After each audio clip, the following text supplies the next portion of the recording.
موسیٰ T V کے معزز ناظرین و سامعین کو ابو موسیٰ کی طرف سے السلام علیکم۔ محترم ناظرین، اللہ کی طاقت کے سامنے کسی انسان کی کوئی حیثیت نہیں۔ اس دنیا میں بہت سے لوگ ایسے بھی گزرے ہیں جنہوں نے دنیا میں اللہ سے بغاوت کر کے زندگی بسر کی، مگر پھر ایک وقت آیا کہ انہوں نے ہار مان لی، مگر تب تک بہت دیر ہو چکی تھی۔ دنیا کے مشہور ترین ملحدین اور اللہ کے انکاریوں نے مرتے وقت کیا کہا، ذرا ان کی بے بسی ملاحظہ کیجئے۔ بوجھیا: میں اپنی زندگی میں موت کے سوا ہر چیز کی تیاری کرتا تھا، اور جب میں اب مرنے والا ہوں تو موت کے لیے تیار نہیں ہوں۔ تھامس ہوبس: یہ ایک سیاسی فلسفی تھا، مرتے وقت کہتا ہے، میں اس وقت اندھیروں میں گھرا پڑا ہوں، کوئی مجھ سے پوری دنیا لے لے اور صرف ایک دن کی زندگی دے دے۔ تھامس پین: یہ 18ویں صدی کا ملحد مصنف تھا جس نے مرتے وقت کہا، ہاں میں اس وقت ایسے عذاب میں ہوں کہ مجھے اکیلا مت چھوڑنا، اور بلا شبہ جو میں نے کیا ہے میں اسی عذاب کا مستحق ہوں۔ اگر آج میرے پاس پوری کائنات ہوتی اور اس دنیا کی مثل اور دنیا بھی ہوتی تو میں اس تکلیف کے بدلے دے دیتا۔ آج مجھے اللہ نظر آ رہا ہے جبکہ میں پوری زندگی شیطان کا چیلا بنا رہا۔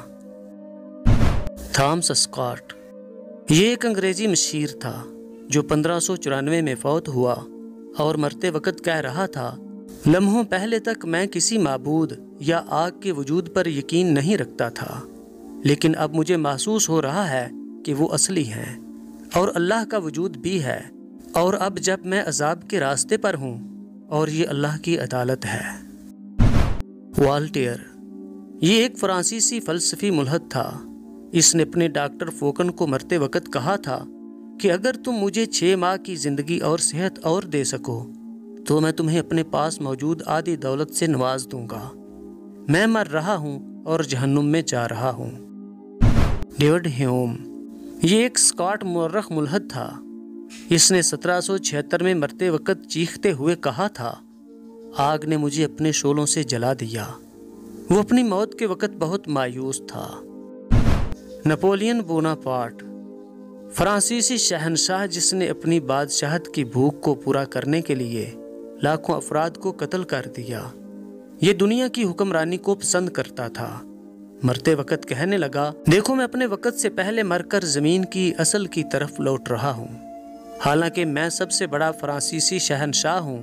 میں جس گھڑے میں ہوں اس میں اور جنت کے درمیان بہت فرق ہے، یعنی میں جہنم میں جا رہا ہوں۔ فرانسس نیوبرٹ: یہ برطانیہ کے ملحدین کے کلب کا سربراہ تھا، اس نے اپنی موت کے وقت اپنے بستر کے چاروں طرف والے لوگوں کو بتایا، مجھے یہ بات مت کہو کہ کوئی معبود نہیں، کیونکہ میں اب اس کی موجودگی میں ہوں، اور مجھے یہ مت کہو کہ کوئی جہنم نہیں، کیونکہ مجھے اب محسوس ہو رہا ہے کہ میں جہنم میں پھسل رہا ہوں۔ اگر میں 1000 برس بھی زندہ رہتا تب بھی میں آگ کو جھٹلاتا رہتا، اور اب ہزاروں سال بعد مجھے اس آگ سے خلاصی ملنے والی نہیں۔ آہ یہ آگ مجھے جلائے جا رہی ہے۔ کنگ چارلس: یہ ایک فرانسیسی بادشاہ تھا جس نے 1572 میں فرانس میں لاکھوں عیسائیوں کو مار ڈالا کیونکہ وہ کیتھولک فرقے میں نہیں تھے۔ اس نے مرنے سے پہلے اپنے ڈاکٹروں سے کہا، میں دیکھ رہا ہوں کہ میں نے جن کو قتل کیا ہے وہ میرے سامنے سے گزر رہے ہیں، اور ان کے زخموں سے خون بہہ رہا ہے، اور وہ میری طرف اشارہ کر رہے ہیں، مجھے اپنا ٹھکانہ نظر آ رہا ہے، میں نے ایسے گناہ کیے جو مجھے ہمیشہ سزا دیتے رہیں گے۔ ڈیوڈ اسٹراس: یہ ایک جرمن قوم پرست ادیب تھا جو 1874 میں فوت ہوا اور مرتے وقت کہنے لگا، مجھے میرے فلسفے نے ذلیل کر دیا، اور میں اس وقت اپنے آپ کو دانتوں والی مشین کے جبڑے میں محسوس کر رہا ہوں جو مجھے کسی بھی لمحے کچل دے گی۔ جوزف اسٹالن: امریکی میگزین نیوز ویک کو دیے گئے ایک انٹرویو میں روسی کمیونسٹ اسٹالن کی بیٹی سویتلانا اسٹالن نے اپنے والد کے انتقال کے وقت کی بات کرتے ہوئے کہا، میرے والد کی موت بہت خوفناک تھی، اس نے اپنی موت کے لمحے اچانک آنکھیں کھولیں اور غزیلی نظروں سے وہاں موجود لوگوں کی طرف دیکھا اور اپنے بائیں ہاتھ سے ہمارے اوپر اشارہ کیا کہ کوئی چیز مجھے آگ میں دھکیل رہی ہے۔ ایسی موت احساس محرومی کی علامت ہے۔ اینتھون لیوی چرچ آف شیطان کے بانی اور بائبل آف شیطان کے مصنف، جو 1997 میں فوت ہوا، اس نے مرتے وقت کہا، میں نے یہ کیا کیا؟ میں نے ایک بہت بڑی غلطی کی ہے، اور وہ بار بار اللہ تعالیٰ سے مغفرت اور استغفار کر رہا تھا۔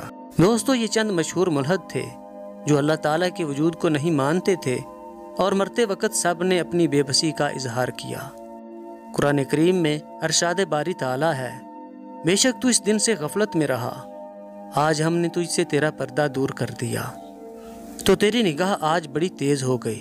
سورہ ملک کی ابتدائی آیات میں اللہ تعالیٰ فرماتے ہیں، تبارک الذی بیدہ الملک وہو علی کل شیء قدیر الذی خلق الموت والحیاۃ لیبلوکم ایکم احسن عملا وہو العزیز الغفور۔ ناظرین کرام، امید ہے ہماری یہ ویڈیو آپ کے لیے مفید رہی ہوگی۔ ہماری ویڈیو کو لائک، شیئر اور ہمارے چینل کو سبسکرائب کرنا نہ بھولیں۔ انشاءاللہ بہت جلد ہی دوبارہ ملاقات ہوگی کسی نئے اور مفید ٹاپک کے ساتھ۔ تب تک کے لیے اللہ حافظ۔